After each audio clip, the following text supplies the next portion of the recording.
You're watching the Randy Alvarez Marketing Report video blog. I'm Randy Alvarez. Today's topic, what you need to know if you're considering selling your practice. And today's topic specifically, how to get the private equity money. With us, we have an expert on the topic. He's the CEO of Practice Transitions, Kyle Francis. Kyle, welcome to the program. Thank you very much, Randy. Appreciate it. So I started up this company 13 years ago, and I did it just as a way to horse trade because I was working with sold and shop at the time. And I've got a baby face. People weren't taking me very seriously. So I essentially was able to do contract work for folks. And in return, they would buy it from me. By 2007, I was getting more calls for that than anything else. So started up the company down in Texas, moved to Colorado as quickly as I could. And I guess in the last 13 years, we've done about 400 transactions. So you help them get private equity money. Is that correct? Yeah, absolutely. Okay, so let's jump in there. So is this true, correct me if I'm wrong, that dental practices, medical practices normally sell for about 80% of their collections annually, approximately, and you're able to get a lot more than that if you bring in the private equity money. And also True. We should yeah, go ahead. You're absolutely right. And the reason for that is that banks have artificially lowered the value of dental and medical practices. So they're going to be willing to take a certain amount of risk on a singular buyer. But beyond that, they don't want to take too much more risk, because if they burden that person with too much debt, suddenly that loan has a chance of failing. Right? So what private equity has done, they've come in and they've essentially cleared the market. And they've essentially righted the amount that should be paid for that dental or medical practice. What does that mean, cleared the market? So if something's selling for an amount way less than what the market should bear, there's normally a constraining factor, and that constraining factor happens to be the banks that are lending. That was not changing. So what private equity has come in and done is essentially offered some flexibility in transition strategies for them. Has also allowed them to pay what is the true market for their practice and the amount of cash that they spin off. Okay, so if somebody's grossing $1 million, which you deal with $1 million to $10 million plus, but if $1 million and typically 80% of that, $800,000, private equity is going to give them 2 times that, 3 times that, in a perfect world, 5 times that. Tell me about that.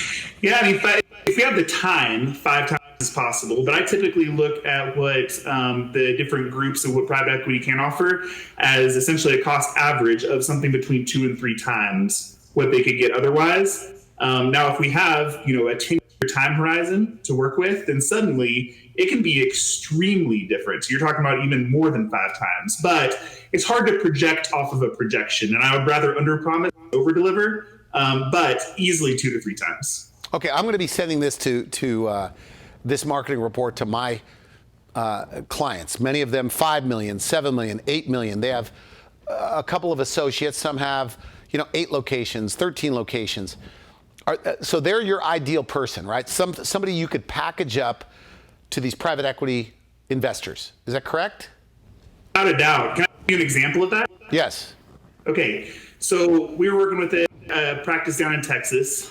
They did about $5.5 million top line, 3 total owners of the practice, each third, and they have an associate as well. We originally contacted by them because one of the doctors wanted to sell his portion of the practice. We could have sold that portion for something like $1.7 million on the open market, which is great. There's nothing wrong with that. But once we kind of looked into what his options could look like, if we ended up putting the entire practice together along with another one and bringing them out to the open market, we were able to achieve a close to $13 million total transaction for them. Now, that is real money, and that is day one money, right? And then people always think that I'm telling kind of a unicorn story whenever I tell that or others that we have, but it just is what it is. We are comparing apples and oranges whenever it comes to the money that you can get. So this, now, are these people, like, for example, those people that had a $1.8 million evaluated practice to sell, now you're able to get $13 million. Is that over 5-year time? Does the doctor required to stay on for 1 to 5 years? Tell me about that. Great question. So yes, that is going to be over time. Typically what our time horizon is on a deal like that is somewhere between in 5 years that we can cash them out entirely. But every deal is different. So we do have deals that end up transacting day one and paying out entirely day one. Those aren't as valuable because there's not as many warrants on a contract. A warrant just makes it sticky, right? So it's either going to be an employment agreement, rolling equity into a new environment, a joint venture, one of those types of, investment vehicles. But I guess to answer your question, yes, that can be achieved and actually pretty quickly. You don't have to stay on board if you don't want to. It just becomes more valuable to over the course of time.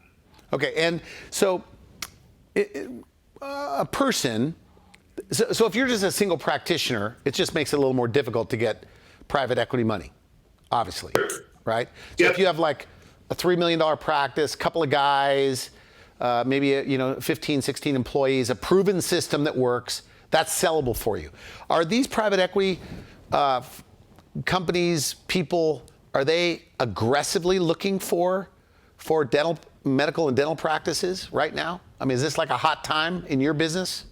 Very, very much so. So I say to the people on my team all the time that we could be really, really bad at our job and have more business than we would know what to do with. So the goal is to not be terrible. The goal is to do really well. But yes, if I look at dentistry as a specific, 15 years ago, there was essentially negligible or no private equity money in the dental space. Right now, we're about 25% consolidated as an industry, and we're going to be going towards something like 60 to 70% consolidated in the next 10 years or so. So there is a high level of competition in that world. I use dentistry as the biggest analogy because it's going to be the largest of all of those subspecialties. But all of those different subspecialties, whether it's dermatology, pain management, fertility, there's a lot of different groups that kind of fall into that category that are very, very sought after at this moment. And what's the biggest mistake you think doctors make when considering or thinking about selling their practice? I think that the biggest mistake is going to be a paradigm. And the paradigm is that you have a buddy that transacted with a group and it was a bad experience. Here's the thing. There are groups out there, right? There are not good clinicians and there are not good groups out there. My thought is just because you've had one experience doesn't mean that tells the entire story of the marketplace. So I consider groups in private equity very similar to clinical providers. There's just as many good ones out there as there are good clinical providers. And so our job is to show them what those options could look like in the back end. And essentially what they do is they make their decision without all of the different data points that they should have at their discretion. It's a lot different going directly with one group, talking with that singular group and getting an offer from them, and then having that exact same group being in a competitive environment where there's 40 different interested parties. Do you work with the biggest names in the dental service organization? And we do, yeah. So there's obviously the big players out there, and so we do work with them. They should be viable options, right? And they are viable options for some transition protocols. But just as often, we end up working with small and emerging groups, and what that can look like is a private equity fund that comes out of an investment in the dermatology space looking to bring that same group, that same management group together in the dental space, right? Or vice versa. And if they exited well once, the chances are they're going to exit well again because they have the same management team in place. So knowing we were going to do this interview, so I talked to one of my clients. He's about 48. I think he's just about turned 50. And he's going, Randy, we're having the best, even in light of COVID, he said, we're having the best. He has 2 associates. He owns a practice. I think he's like 30 employees. And he says, I'm 50. I want to practice till at least 70. Why would I want to talk to this guy? Now, I don't want to sell. Things are too good.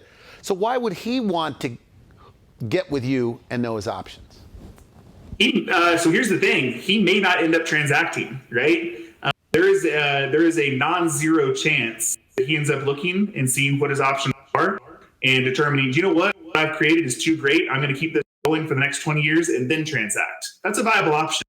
My thought is that he's not doing himself any service by saying, this is my option. I'm not going to consider the other ones. Because here's the thing.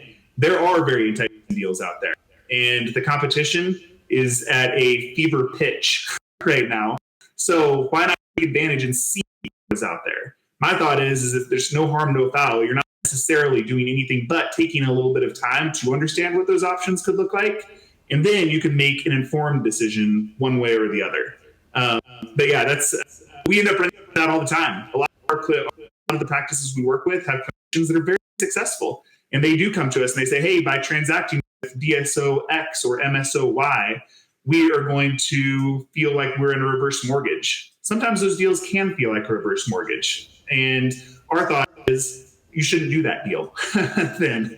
But let's figure out what the entire market looks like before just deciding on that. Okay. What frustrates you the most about what's going on with your so-called competition or what's going on in the industry? Is there anything that kind of bugs you? I do think there's a lack of acumen with the competition that we have out there. What do you mean?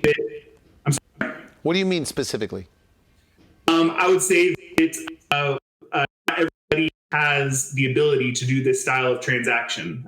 We're not built to work for a practice doing, less than $1 million. That's not really our bread and butter.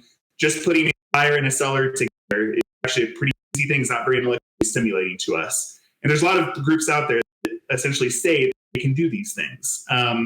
What I would say is going to be there's oftentimes a catch with that. And then oftentimes, if you look at their total transaction count, it's really low.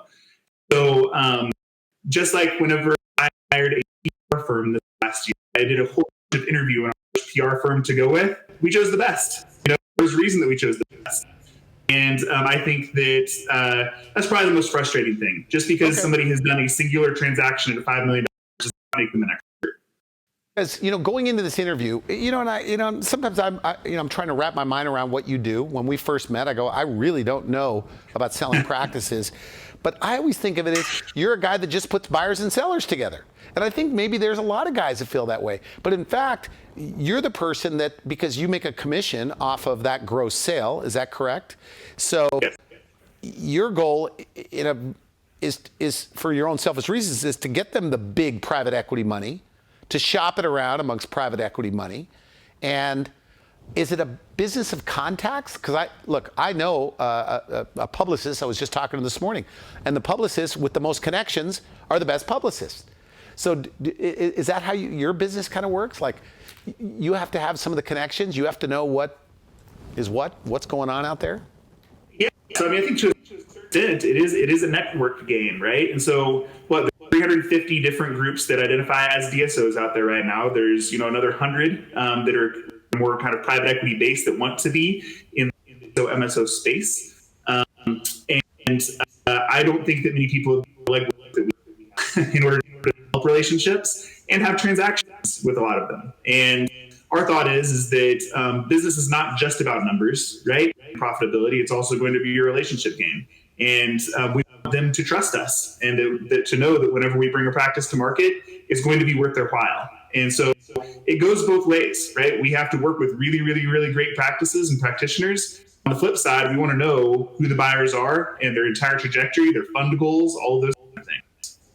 Okay, so if somebody's watching this and we're short on time, somebody watching this and they're going, if not now, maybe 5 years, maybe 8 years, what's the first step? And if everything goes quickly, meaning they say yes, yes, yes, yes, yes, and you're doing a free evaluation, assessment, and a strategy of how you're going to put it together, what's your turnaround time on that? If they say, yeah, I'll give you what you need, my financial reports, whatever. What's that like, timeline-wise? Just a week or two once we have everything that we need in order to put together a good prospectus. Once we do that, then typically what we want to do is we want to get on a call with them and understand what their goals are as well. Once we understand what their goals are, then suddenly we can have a much better idea of, sorry, my office phone's going. Okay. So once we know what their goals are, then we can have a much better idea of the advice we would be giving them, right? And whenever we have that total advice structure put the pen to the paper on that, then I think that is the time that they have a choice to make. Do they want to see what the market is going to bear, or do they not, right? If nothing else, what they've garnered at that point is going to be an appraisal of their practice that they should definitely put in any sort of, family trust documentation that they have, because it is going to be something that most people charge for. The reason that we don't is going to be that I don't feel like I can give advice that I need to without having that background information. Now it's 2021. Why is right now, and maybe it's not, but why is right now the best time to maybe consider, planning your exit? So I would say that you're cutting yourself off at the knees by just deciding that you want to wait 5 to 7 years. You may end up making that decision after going through this process, right? And if you do, we'll update the prospectus for you early and then try to achieve your goals that we've identified for you at the end of those 5 to 7 years. But if you don't know what you don't know, really you're making a decision without knowing way more than half your options. Right? Okay. And whenever I look at the difference in total return, the return is apples and oranges different, right? And so I would say that by beginning times, we'll have that certainty regardless. Now, at the Wellness Hour, we air like this month, and we're airing over 4,500 programs this month on TV, right?